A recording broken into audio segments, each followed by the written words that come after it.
Pois é, agora nós que aqui estamos, vamos conversar com a professora, advogada especialista em direito médico, bioética, professora da Faculdade de Medicina, Camila Vasconcelos. Camila, boa tarde, é um prazer conversar com você. Além disso, comentarista da Rádio Metrópole, você vai ser entrevistada por Malu, por André, por Nossa, Nardelli, por Luana e eu estou aqui assistindo. Tudo bem com você, Camila? tudo ótimo, que honra minha, olha, estou muito feliz. Malu, minha querida, Pois, olha isso é entrevista, Camila. Isso é bate-papo de comadre, né? Coisas de miguxas, pois de é, corredor. gosto tanto de você. E eu tenho admiração por Mário Também. também, muito grande. Então, estou aqui com duas pessoas que eu admiro muito. Nós tínhamos combinado de conversar hoje com Camila sobre um tema que eu acho que é muito interessante: tecnologia e novas relações. Diga aí, Camila, como é que você percebe essas coisas? Pois é, eu acho que esse era um assunto que a gente já tinha uma certa discussão antes da pandemia, e com a pandemia se tornou muito presente. Então, a tecnologia antes, ela assustava muito, ela continua assustando, eu imagino, mas hoje nós vivenciamos quase que uma necessidade. Então, diante do fato de necessitarmos daquilo que nos assusta, eu acho que convém uma certa adaptação. Mas esse processo de adaptação, ele tem sido um pouquinho difícil. Eu acho que as pessoas, elas têm já aprendido muito com isso, mas, por exemplo, no âmbito da medicina, nós tivemos um caos inicial, né? Porque a telemedicina até então, ela não era possível nos moldes que nós temos hoje. E a partir de algumas determinações do Conselho Federal de Medicina, aqui na Bahia, o Conselho Regional de Medicina tem sido espetacular nisso, se tornou possível, por exemplo, um médico estar de um lado e o paciente do outro da câmara, sem nenhum profissional de saúde ao seu lado. Antes disso, uma normativa de 2002 só favorecia a possibilidade de ter outro profissional ao lado, salvaguardando, inclusive, os direitos desse paciente. Então, assim, se tornou um pouco mais fácil esse contato, mas alguns problemas também começaram a surgir, como receio de quebra de sigilo, né? Ainda mais na relação entre médicos e pacientes, que a gente fala de coisas tão peculiares, por vezes indizíveis ou constrangedoras, né? Que a gente não diz para outras pessoas. E você está dentro de casa, no ambiente familiar, e colocando essas informações, bem, é uma necessidade de se assegurar esse sigilo. Mas em tantas outras situações a gente tem enfrentado essa questão da tecnologia, inclusive os riscos de dependência, os riscos de um mau uso, uma exposição em excesso, são diversos os assuntos, muitos mesmo. Eu tenho aqui alguns pontos para poder a gente debater algumas coisas que terminam sendo, inclusive, dilemáticas, né, sobre a tecnologia. Malu, Camila, tem um outro lado, né? Que assim, a gente já usava muito, já vivia em rede social, tem gente que gosta mais, gente que gosta menos. Todos nós temos hoje listinhas e amigos com quem a gente fala quase todos os dias no WhatsApp. E a partir do momento que isso se torna não mais uma escolha, né, mas a única forma possível da gente se comunicar com a maioria das pessoas, isso gera um certo enfado, né? Muitas vezes eu li até um texto a semana passada no El País falando de que um fenômeno que tem acontecido com algumas pessoas, a gente ficou intolerante e a gente meio que assim, é como se estivéssemos estabelecido uma nota de corte um pouco diferente para saber com quem a gente quer se comunicar toda hora ou não, né, nas redes. E saindo um pouco do profissional, mas indo um pouco para o pessoal. A partir do momento que o pessoal invadiu, e quando eu digo invadiu, que é numa linguagem metafórica, que a gente tem que trabalhar nisso, a subjetividade das relações que a gente, de certa maneira, cultuava junto com o presencial e o online, de que forma também você sente, até com seus alunos, você dá aula, né, fala disso hoje, você lida com seus alunos, a mistura, inclusive, de professor, dessa condição nossa profissional, porque muitas vezes, hoje, o WhatsApp, as listas de WhatsApp de disciplina, muitas vezes viram uma coisa quase pessoal. Os alunos não querem saber se é 10 da manhã, se é 8 da noite, se é 23, se é meia-noite, e te mandam coisas. E isso vai dando um certo entojo, às vezes, de algumas A gente pessoas. sofre, né, minha amiga? Não é? Professora, você não viu minha mensagem? Não, desgraça, eu vi, mas era 2 da manhã e eu fingi que não vi, entendeu? Tem dessas. Olha, eu estava lendo, engraçado, hoje de manhã também, no site do El País, né? Tem um filósofo, Malu, e você já deve ter lido muito ele, Byung Chu Han, eu acho que é assim que pronuncia, ele é sul-coreano. E aí ele fala muito sobre essa questão da exposição em excesso e fala da sociedade do cansaço. Então, assim, tem tudo a ver com o que eu estava lendo agora há pouco. A gente vive a sociedade do cansaço não só por essa invasão exacerbada de nossa privacidade, como se tornasse natural, assim. O que a gente faz, os professores? Nós temos, né, tanto você quanto eu acho que a gente tem a alegria e a sorte de dizer que nós temos uma relação muito boa com os nossos alunos. Então, eu gosto muito de, presencialmente falando, sair da sala de aula e pelos corredores, vir um aluno e falar assim, professora, como vai? A senhora viu tal coisa? Tem uma opinião sobre tal coisa? Isso daí, né, afora as perguntas sobre textos e avaliações, esse é um contato muito bom, muito bom. Então, aqueles alunos que vão conversando com você até a saída da faculdade, até o estacionamento, eu acho isso um ato de carinho muito grande, essa atenção, essa relação de confiança. Quando a gente vai para o ambiente da tecnologia, a gente percebe que tem uma invasão que também depende muito da gente, sabe, Malu, de que maneira a gente vai colocar esse ponto, né? Tem alguns alunos que você já tem uma certa intimidade, ou quase todos a gente diz assim, meu bem, amanhã a gente conversa mais, porque agora já está tarde. Ou então a gente diz assim, poxa, não dá para falar com você agora, quando for possível a gente conversa. Mas, por outro lado, é muito gostoso também ter essa demanda. Eu acho que esse é, inclusive, um dos pontos dessa tecnologização da vida. As pessoas que também não têm demandas, elas se sentem meio que escanteadas, meio que não procuradas. E isso tem invadido, eu acho que diversas idades, sabe?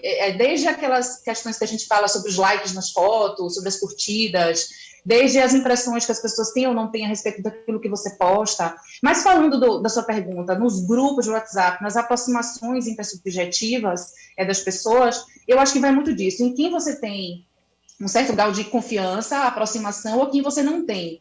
Com quem você não tem, já se tornou um chavão hoje, assim, você não liga direto para a pessoa, você pergunta para o WhatsApp primeiro se você pode ligar, aí depois tenta essa permissão, aí você vai para algo que é um pouco mais íntimo, que é realizar diretamente o telefonema. Eu acho que afora esse perfil novo, só mesmo as empresas de telemarketing que ligam para a gente nesse grau de intimidade terrível a todo tempo, seja pelo telefone, seja pelo telefone fixo, celular ou fixo, né? Então, assim, também a gente está numa sociedade do cansaço por conta desse excesso, fora as questões de exigência de autoprodutividade e tal. Eu penso assim, não sei se você pensa da mesma forma, ou teria outras... Sim. Não, é só uma confissão mesmo, assim, é que com a vida profissional vindo para dentro, e aqui eu estou falando, né, com ênfase, para dentro do celular, a gente acabou enjoando pessoas que não são do trabalho, mas das nossas relações pessoais, aquelas que demandam atenção demais. Né? Aí por quê? Porque você já vive. A impressão que eu tenho é que a gente se mudou para dentro do celular, é um porre, todas as minhas relações, todas, boa parte está aqui. Então, eu tenho que dar conta daquelas que, para quem eu sou, sei lá, elas demandam mais de mim do que eu delas, eu não tenho tempo de dar atenção a questões muito miudinhas, onde é que você está, você tem feito o quê, como é que você está, não sei, essa coisa de dizer oi, da performance da rua, que era oi, tudo bem, a gente se liga, a gente se fala, não, a pessoa agora quer falar no celular, e eu queria aproveitar, Camila, já que você falou aí de livro, e Mário agora todo dia me cobra livro, e eu sugiro, inclusive, para você também, esse livrinho aqui, e por olhar tudo, nada via. É de uma mexicana chamada Peraí, né? Como é o nome do livro direito? Qual é o nome do livro? Você fala... Na Adélia tem uma pergunta para fazer. Pronto. Vai, diga o livro. E bem devagar. E por olhar tudo, nada via. De Margot Glantz. É um pouco no que Camila falou do Sociedade do Cansaço, que assim, como nos tornamos isso? E só que isso aqui é sobre o fluxo de informação incessante que a gente consome todo dia, que é tanta informação, e no online, que chega pelo push do celular, e que chega pelo e-mail, que chega pelo WhatsApp, e pelos grupos, e pelos memes, e pelas redes sociais, e pelos posts patrocinados, que a gente não recebeu, não pediu para receber e recebe. Então, que a gente vê tanta coisa que as coisas se diluem, o que é mais importante. E o livro ele tem uma forma muito bacana, porque ele é escrito num fluxo tão sufocante que a gente, de fato, tu lê o livro e depois que você começa a chegar o post toda hora aconteceu isso, fulano morreu, estão procurando o Lázaro em Brasília, né? O Itzel vai embora, dá uma, sabe, pede para sair da CPI, Copa América 51, aí assim, o que é importante? A gente vai ficando meio que dopado. Pronto, Mário, agora voltemos para a pergunta. Oi. Você mostrou a página da foto aí, parece aquele, não sei se é o caso, se eu vi direito, aquele estilo de escrita de Saramago. Exatamente. Só que aqui só que Saramago, ele faz isso como um recurso estilístico e você não sufoca, você vai atrás do fio da narrativa. Aqui não, aqui são só notícias. Ela pega notícias assim, de uma vida, fica 2 anos coletando notícias, e aí só lê um trechinho aqui, Mário não vai brigar comigo não, se ele brigar, ele briga depois no privado, que ele tem intimidade pra isso. Brigar com você, sério? Sim. Nunca tomou café. Aí ela começa assim, Mário, começa mais ou menos assim, né, blá, blá, blá, blá, blá. Cadê, desculpa, vamos lá, comecei. Ao ler as notícias, como decidir o que é mais importante? Que no dia 31 de janeiro de 2018 aparecesse no céu uma enorme lua azul, ensanguentada, que ao conhecer Felícia, sua futura noiva, Kafka escrevesse em seu diário, um rosto vazio que levava abertamente seu vazio.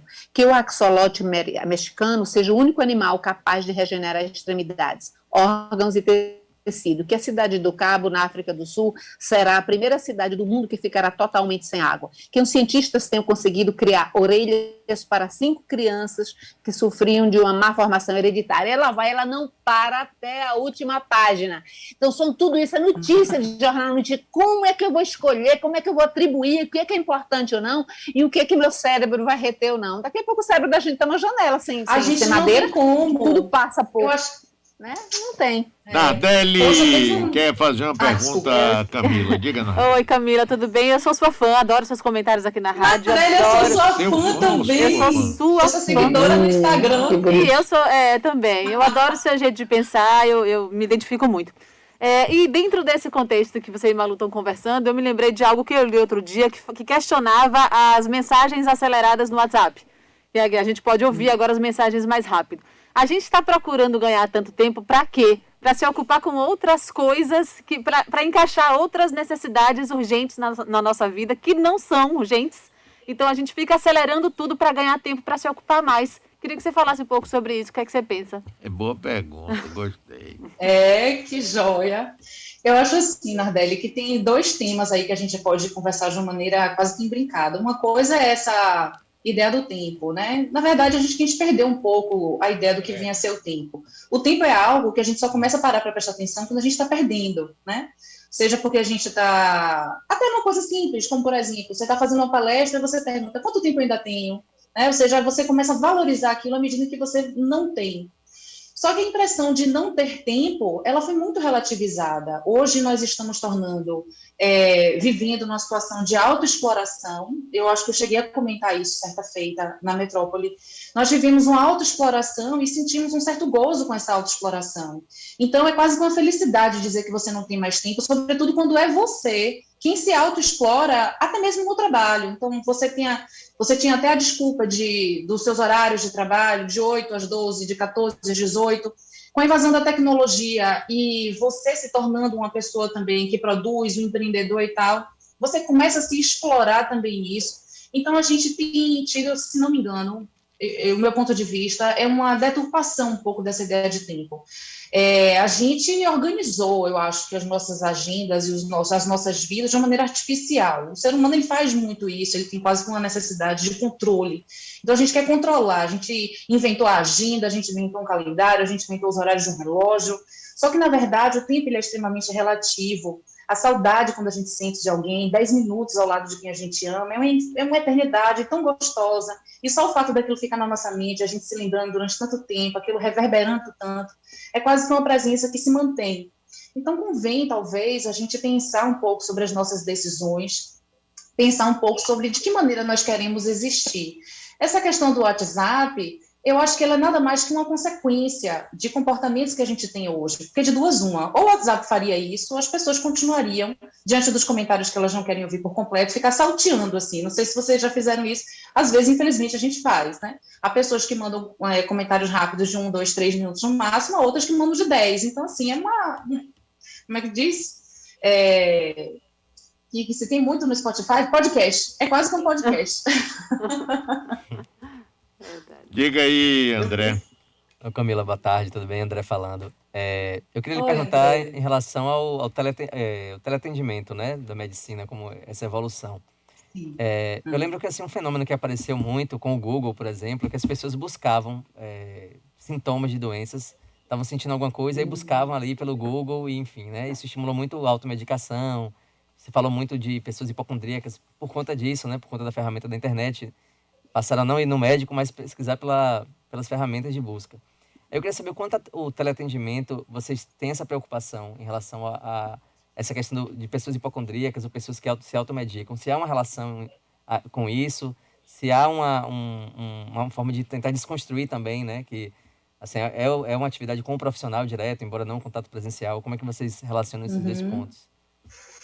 Veja só, André, essa questão do Dr. Google, é assim que a gente trabalha até na Faculdade de Medicina. Os médicos até devem refletir sobre esse tal Dr. Google, que é alguém para quem os pacientes têm uma facilidade muito grande de perguntar artificialmente. Ele pode ser tanto um grande desafio quanto um grande prejuízo, né? Então, o fato dos pacientes quererem cada vez mais estar informados, isso é positivo. O que não dá é para os médicos receberem essa demanda que o paciente procurou no Dr. Google e rechaçar. Ele deve abraçar isso no sentido de esclarecer se aquilo que o paciente encontrou foi positivo, negativo, e querendo ou não, é quase que um ato de conforto o paciente tomar para si a possibilidade de pensar sobre o que ele está sentindo, tirar dúvidas rápidas, e assim vai. Com o advento da telemedicina, que é algo que é normatizado no Conselho Federal de Medicina desde 2002, mas que agora, no decurso da pandemia, se tornou algo factível, através do celular, pelo Zoom, a chamada de Zoom, você pode fazer um agendamento de consulta com seu médico, se tornou mais fácil esse contato. Agora, eu não penso que gerou uma grande influência, ou seja, nem de redução e nem de aumento da consulta também ao Dr. Google. Talvez, se nós pararmos para pensar no fato de que os médicos se tornaram um pouco mais acessíveis por conta do uso do tempo que Nardelli falou, ficou mais fácil pelo fato de que você não tem o deslocamento, você atende mais rápido, você faz uma consulta atrás da outra, sem fazer aquele deslocamento de um consultório para o outro, quando você atende em lugares diferentes. Talvez ele se torne um pouco mais acessível. Mas também, algumas dificuldades começaram a aparecer, sabe, André? E afora o sigilo, que eu coloquei aqui, que foi uma preocupação muito grande, existe também a dificuldade do próprio paciente conseguir se conectar com o seu médico e o médico com ele. Porque a relação entre médicos e pacientes, se a gente for ver nos primórdios, assim, na literatura da história da medicina, ela tem por pilar a fidúcia, que é a confiança. Esse estabelecimento de uma comunicação empática. Será que nós estamos conseguindo já alcançar isso? Acho que vai muito do perfil do profissional, fazer com que o paciente se sinta à vontade, e também o paciente gerar essa abertura para que o profissional possa se aproximar. Afinal de contas, o profissional entra na casa dele, e há relatos lindos, assim, de clientes meus médicos que dizem, olha, os pacientes, eles começam a me mostrar a casa, de repente, eles se sentiram tão íntimos, que eles começam a mostrar para mim, e a depender dos lugares onde eles estão fazendo a consulta, a gente vê até demais. Então, é preciso tomar muito cuidado com isso. Cada vez mais, eu não vejo, inclusive, que a tecnologia seja uma coisa negativa, sabe, André? Eu acho que a tecnologia, assim como quaisquer objetos inventados pelos seres humanos, sejam objetos concretos ou não, vai depender da nossa condução. Então, a culpa não é da internet, a culpa é do ser humano no uso da internet. Então, isso tem tudo a ver com esse assunto da consulta no Google, com a consulta que você faz à distância, com seu médico. E, assim, a coisa principal, só para encerrar aqui a reflexão, a coisa principal é não perdermos de vista que a maior preciosidade na relação entre médicos e pacientes é a confiança que é estabelecida. Que é a partir da confiança que eu digo coisas que são constrangedoras e difíceis para mim, e eu preciso confiar no meu médico. É a partir da confiança que eu consigo conversar com ele, que eu consigo me comunicar com ele de maneira empática. E através da tecnologia eu acho que isso é possível, sabe? Até perguntar coisas. Olha, doutor, acabei de olhar no Google tal coisa. Será que isso faz sentido? Ele vai receber isso de maneira positiva ao invés de rechaçar e ficar sisudo, sabe?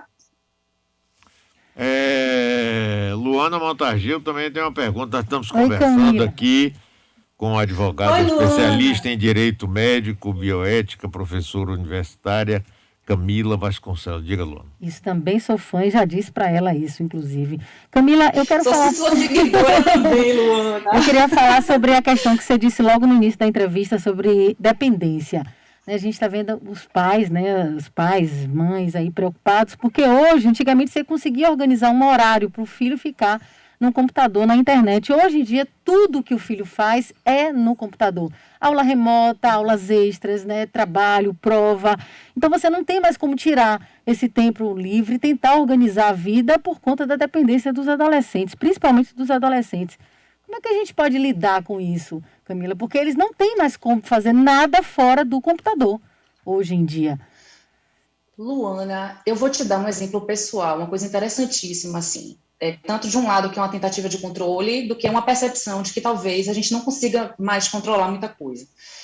Para as minhas filhas, logo que começou as aulas online, né, quando começaram, eu comprei um tablet para cada uma, só que eu fiz o download de um aplicativo no meu celular em que eu controlo tudo que elas estão fazendo no tablet. Se eu quiser bloquear o tablet agora, eu bloqueio. Todo aplicativo, do tempo de uso, tudo eu vejo pelo meu celular. Então, assim, essa é uma forma que eu tenho de fiscalizar, de perceber, mas eu tenho uma filha de 5 anos e outra de 7 anos. Talvez na adolescência isso torne um pouco mais difícil, mas talvez também, através da estratégia do diálogo, a gente consiga fazer essa interseção, né, de preocupação e comportamento. Por outro lado, Luana, sabe o que aconteceu outro dia?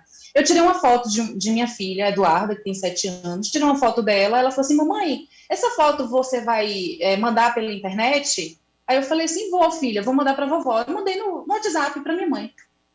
Passado um tempo, ela foi brincar, em menos de 5 minutos ela volta, mamãe, olha aí, por favor, quantos likes eu já tenho. Ou seja, ela fez o raciocínio de que aquela foto ia parar num lugar, e esse lugar ia ter espectadores, e ela ficou na expectativa dos likes que ela ia ganhar. Então, se ela tem 7 anos, eu fico, gente, como é que a palavra like foi parar? Como é que ela gerou essa expectativa nela? Quer dizer, eu de vez em quando posto foto de minhas filhas com muito cuidado, né? Hoje, por exemplo, postei uma com muito cuidado no Instagram, mas ela tem essa... e ela tem 7 anos, imagina os adolescentes. Então, qual foi a estratégia que nesse momento, né, eu tive? Eu chamei para conversar e falei, filhinha, por que você está preocupada com os likes? Sabe o que é like? Ela falou assim, mãe, é que a pessoa curtiu. Eu falei, pois é, like é gostar, se a pessoa curtiu, se ela achou bacana. Mas olha, não fique tão dependente do que ela achou bacana. Sabia que tem gente que vai achar bacana, mas que não vai dar like só porque é danada? Então, assim, tem pessoas que sabem que você merece aplauso, porque aquilo é algo interessante, algo que, de alguma maneira, tem um diferencial. Elas não vão te aplaudir por despeito ou porque elas não querem e tal. Por outro lado, mesmo elas podem não ter gostado realmente. E o fato de alguém não gostar não vai tornar menos legítimo, ou menos factível, ou menos bacana aquilo que você fez. Então, talvez estabelecer pessoas de confiança ao seu redor, em quem você realmente vai confiar na opinião, ou entender que nós todos estamos numa sociedade de autoexposição. Então, se a gente se expõe, a gente tem algumas expectativas geradas. E isso acontece também com pessoas que já têm um fluxo maior na internet. Então, eu já me peguei, falando de novo uma questão pessoal, eu já me peguei um pouco preocupada, por que o volume de visualizações de determinado story meu estava baixo naquele dia. Eu falei, gente, mas por que eu estou preocupada com isso? Então, assim, a grande sacada de você ler sobre esses assuntos, de você se tornar inteirado, eu acho que é você justamente poder se policiar diante dos sentimentos que vêm quase que de maneira inerente, assim, brota em você. Então, talvez eu não consiga mais controlar a inexistência ou a existência desse sentimento, mas eu posso parar e refletir. Por que eu estou sentindo isso? Por que isso é importante para mim? Isso, na verdade, não é importante. Então, vamos lá, vamos seguir em frente. Eu acho que para isso que serve a gente refletir, a gente estudar filosofia, a gente entender os comportamentos humanos. Muitos deles a gente não vai conseguir mudar, mas tantos outros a gente vai conseguir refletir sobre. E isso vai reduzir um pouco o nosso sofrimento mental, porque gera um sofrimento mesmo. Eu acho que sim. Maravilha. Camila, deixa eu fazer uma pergunta de ordem pessoal. Você é advogada, trabalha com bioética, é professora da Faculdade de Medicina. Em algum momento você pensou em se formar em medicina? Ah, sim, muito. Foi assim um dilema imenso para mim na época do vestibular. Porque minha mãe é médica, eu sempre apaixonadíssima pela medicina. Meu pai é médico veterinário. E só que eu gostava muito de estudar sobre a história das coisas e tal. Aí teve uma vez, um determinado momento mesmo, assim, de caos decisional, a minha mãe virou para mim e falou assim, filha, você quer ser médica, você gosta da medicina ou você gosta de ver a medicina, estudar a medicina de outra forma, né? E aí eu fui entendendo que, na verdade, eu tinha muita curiosidade a respeito daquilo, mas talvez eu não tivesse vontade de colocar a mão na massa. Mas quem sabe em algum momento isso não aconteça. Mas eu tenho uma felicidade muito grande. No mestrado eu parei para estudar História da Medicina, fiquei um ano inteiro em Portugal estudando História da Medicina.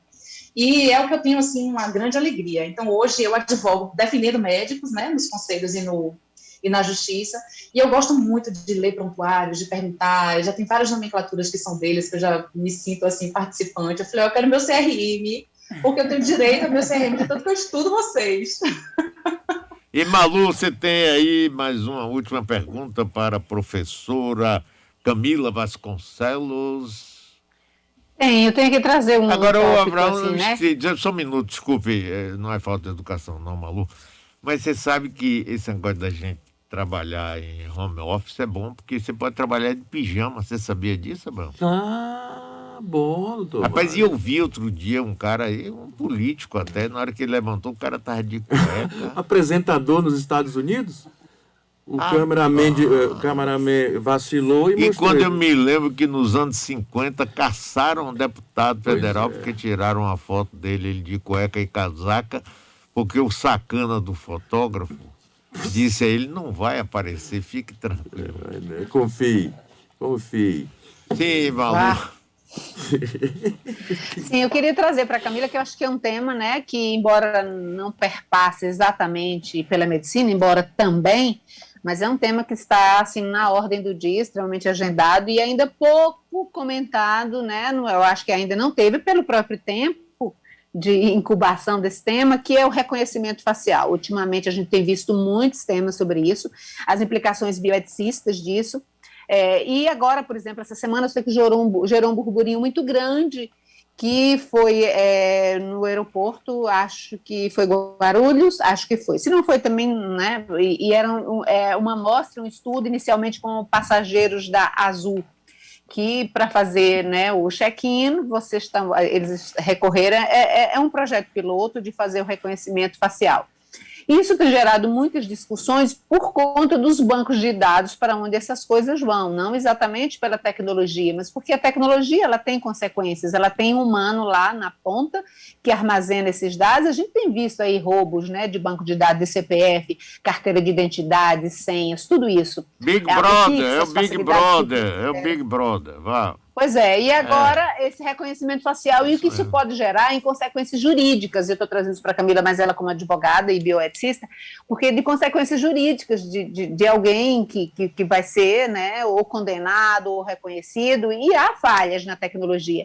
E quando a gente implanta um sistema desse, é apostando que aquilo ali é para diminuir as falhas e para aumentar as garras do Estado, para pegar quem está à margem, quem não se encaixa ali. Como é que você tem visto até agora, Camila? São estudos ainda incipientes, a gente está começando nesse processo, mas do direito à própria imagem, né, dos riscos jurídicos, policiais, sociais e desses processos de reconhecimento facial.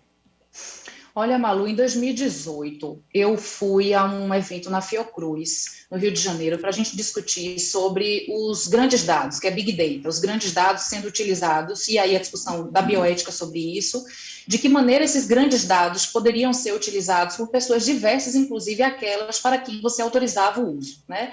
E na época a gente conversou sobre pesquisas com seres humanos, sobre os próprios prontuários médicos, e essas questões assim que fazem com que a gente já tenha uma grande preocupação há muito tempo.